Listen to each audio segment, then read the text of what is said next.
Okay, so this video will be focusing on the lore stuff. This is after I have beaten the Gebra episode 4 and Chesed episode 4. But instead, this video will be released before these fights, probably. Just so that I can get the lore stuff out earlier. I will go through since we are doing the abnormalities fights for now, I will go through the like in order here. Just the Malchus, Isud. Oh no, that's the oops. That's the lower stuff. Books. Okay, no, the pages. I'm not gonna do the canard. The canard are not really that interesting. Why don't we just start, just look at this. Let's look at R-Corp. Ever since that day, I trained myself, aspiring to become like the hero that saved me that day, and landed a job at R-Corp. I wanted to become a hero myself and save the lives of others. What I wanted more than anything, though, was to meet that person once more. R-Corp. R-Corp participated in most large battles in the city, so I expected to see her someday. I thought she'd have been alive all along since she was tough. I was going to thank her and show her how much stronger I had gotten since then if I did to get to see her again. But I couldn't tell her. Not just because I never saw the red mist again, or Gebra as she is called now. We did meet each other after a long time, but that's another story. I wouldn't have been able to say it even if I met the red mist when she was alive and well. I got embarrassed of myself again. I thought I saved everyone, but after all, what I've been doing was far from being a hero. Hey, what do you think a hero is?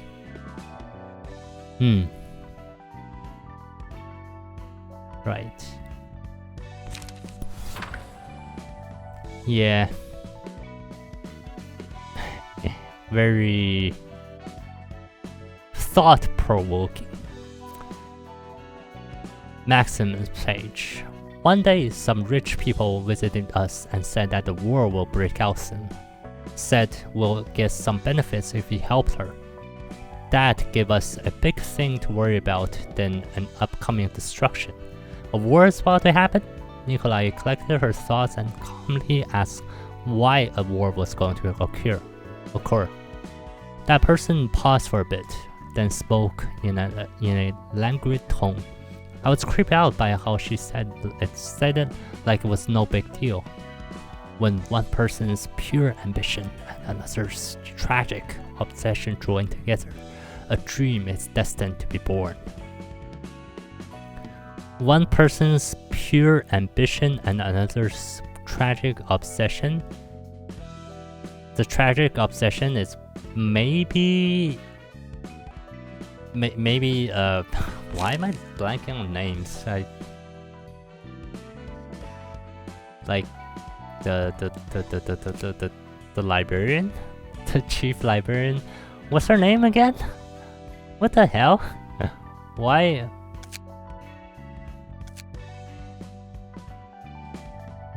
the fuck? Why the frick? Angela.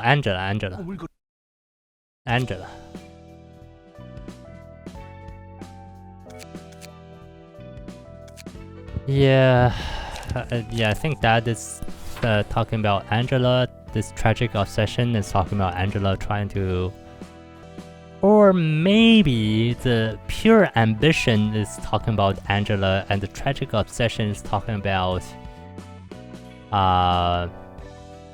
our hero here.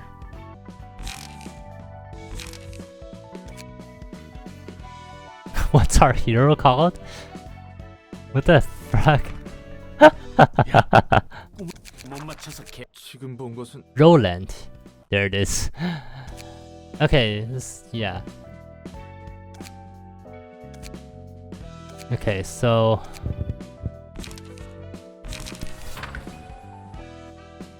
yeah, probably like talking about Angela and Roland joining together, and then something happens, and then there's a war breaks out, of course, because everyone is going to the library. R-Corp is particularly famous as a private military company. No matter how many combatants die in battle, we fill the vacancy with new soldiers in no time. It was natural for the Wings giving us requests to wonder what kind of singularity we have to pump out so many mercenaries. It was natural for the Wings giving us requests to wonder what kind of singularities we have to pump out so many mercenaries in such a short time frame. Besides, our soldiers weren't lacking in combat prowess by any means, so there had to be more to us than just hiring many people. The mercenaries of R-Corp don't fear death in the first place. They don't hesitate to carry out any tasks. We are big in numbers, casualties are replaced quickly, and we fearlessly proceed to get the job done. R-Corp's mercs were ideal for outskirts exploration and other dangerous operations. How could such a feat be possible then? People started making guesses. There has to be only one answer. They must be cloning people. No, they've got to be robots. R-Corp has been developing war machines in secret. Won't the head arrest them if they try to clone humans? That's a good point. At the end of the day, people just laughed it off, talking about how nonsensical their hypotheses were and how secretive singularities are. Maybe they had the right answer, though they missed the mark a bit. Maybe they're clones? But not of people, but of animals? And then the animals are turned into human-like forms. A rabbit team soldier. Every team in the force pack has its own caricature. You think that we never get along with each other, having such different personalities and powers and strengths, yeah? Surprisingly enough, we hunt in packs for most operations despite our differences. The Lapino rabbit team is generally seen as a distracted and raving bunch. Maybe it's because most of us are nimble, but that also means we handle our missions quickly and with certainty. Our method is the cleanest, actually. If I had to admit a teensy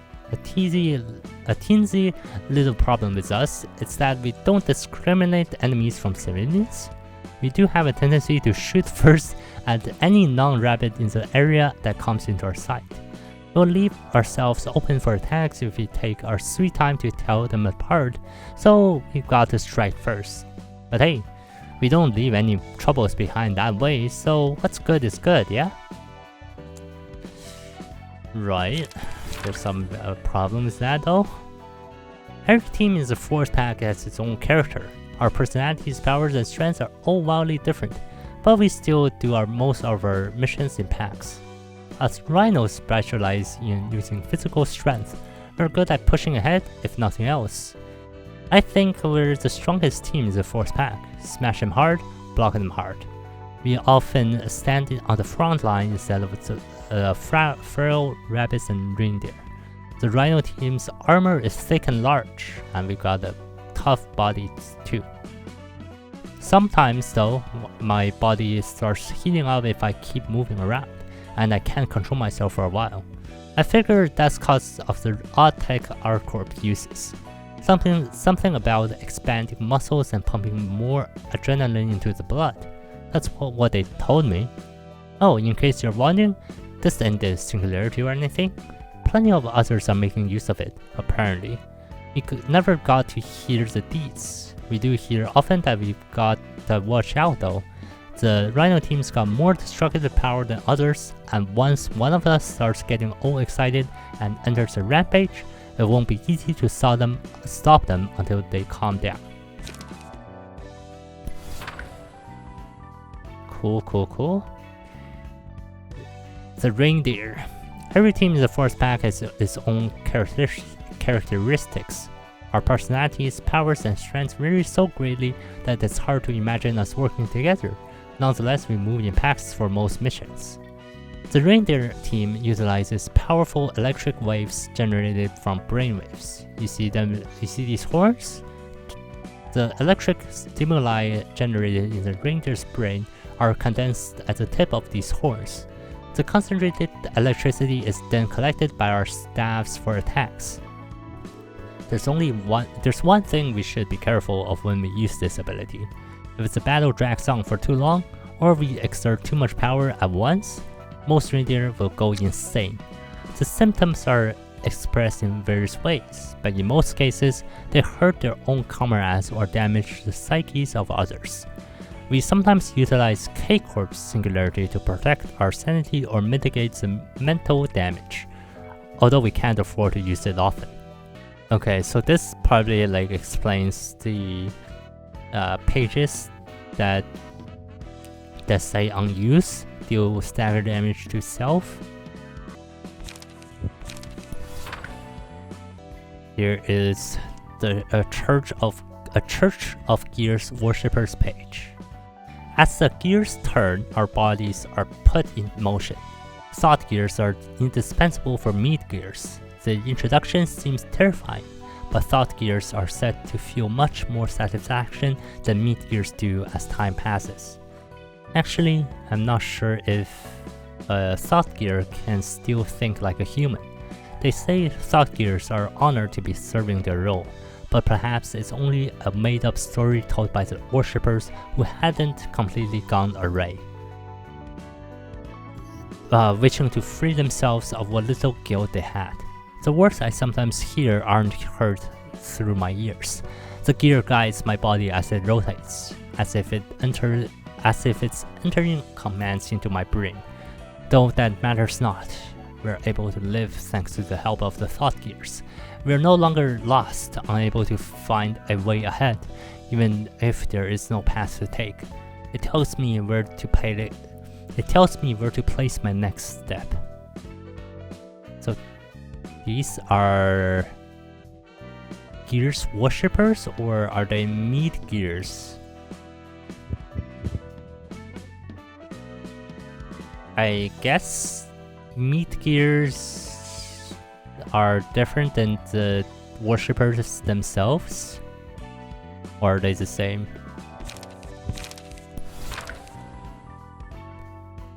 Nemo's page. We live in turbulent times when wings are destined to fall behind the market if they don't respond to patent disputes effectively, big or small. It's one of the reasons patent wars are that much important. Those megacorporations sue one another for patent infringement, or accuse one another for stealing their patent. Us small fries can watch the giants clash without worrying about getting caught in the crossfire. In fact, we benefit from such conflict. These are unspoken rules that you need to remember to keep your stake in a patent war. One must patent their technology separately for areas outside of the nest or other domain under their jurisdiction. One must avoid admitting to infringement before carefully reviewing the lawsuit. The rights to a technology cannot be protected if its details were publicized through advertisement or such before the patent was registered, etc. Patent wars break out for so many reasons. It'll take a day and a half to list them out. Right. Notarization is a process of drafting a document to officially certify a deal between two offices in case things happen. A notarial act is fairly powerful, though through these documents you can verify various facts and secure executory force, meaning if one side doesn't carry out their part of the contract can be enforced on them. There's no need to argue about who is to blame. Notary acts exist to stop unnecessary disputes from occurring, and it's the job of the notary public offices like Kane office to help with that. I mean, they pretty much got caught in that themselves through the fine prints, and they did not read the fine prints carefully. Oh, and the city is divided into domains. It's similar to how the Sway Association sets territories for policing.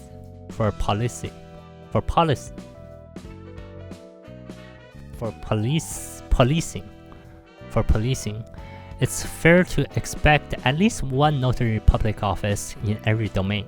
This isn't to say that you can only use the notary public in your domain.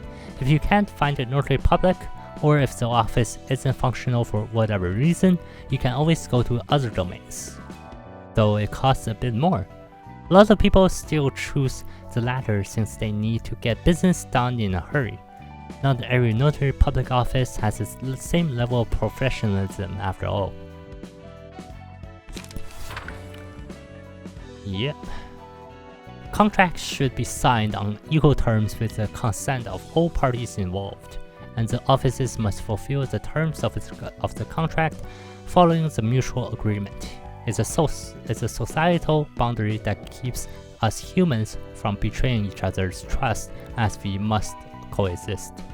Although these principles are rather abstract, they exist to prevent anyone from devising lowly schemes and ensure that each party gets just benefits. The head's rules don't cover every small detail, so you can say that it is a necessary addition to fill those gaps. I mean, yeah, that actually didn't happen with the blue reverberation. Yeah, it just did not happen.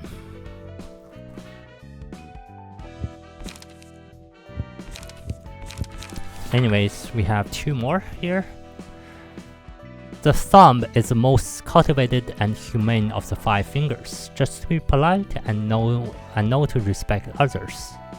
But then, why did the thumb top the list of syndicates one would never want to get involved with in the survey for fixers conducted by the Hana Association, in spite of such good manners? The reason is simple. Hierarchy is absolute for the thumb. To us, it's as natural as a fact of nature that split blood only flows downwards, not up. One is expected to give unconditional obedience to a higher authority. That's where the relative courteousness of the thumb comes from.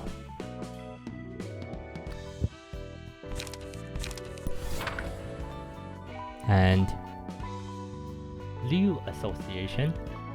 Liu Association is a battle-oriented fixer association specializing in all-out combat. We receive requests from wings and fight great battles for them. Some may see the Liu's fighting style as old-fashioned, but we get frequent requests from those who want strong-willed and determined warriors. Most requests that come our way aren't complicated. 9 out of 10 are resolved by simply marching towards the enemies and defeating them in battle. It doesn't require specific strategies or certain personnel. We're the Liu, the association that solely exists for war. That doesn't mean war is the only type of request we are accept. After all, a fixer is free to take any request. The catch is that all requests must be reported to the Hana Association after you deal with them. The report must include the details of the request, the client's info, how the case was resolved, and any other relevant information. Once the report has been submitted, the HANA Association will assess the performance of the office and its fixtures and evaluate them for promotion or demotion. That's how the grades of offices and fixtures are updated. Therefore, a fixture's grade doesn't necessarily correlate with strength. I guess, okay, I see the HANA Association just does everything fixture related and all requests fixture related. One last thing I like to add is that there is a line fixtures shouldn't cross. A fixture may advertise themselves or their office to get more requests, but they should not threaten people to give requests to them. This is an area handled by the HANA Association, and well, this is the first time I see this association.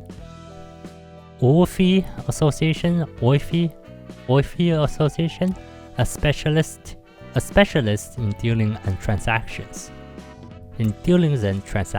Of course, associations shouldn't have to worry about running out of requests in the first place. Yeah, there's always requests. Alright, we'll stop there for now. We can do the rest of the previous previous missions in another time. And yeah, that's it for now. Thank you guys so much for listening or watching. And with that, I hope to see you guys in my next. Library of Ruina video. And with that, I hope to see you guys in the next episode of Library of Ruina. Peace.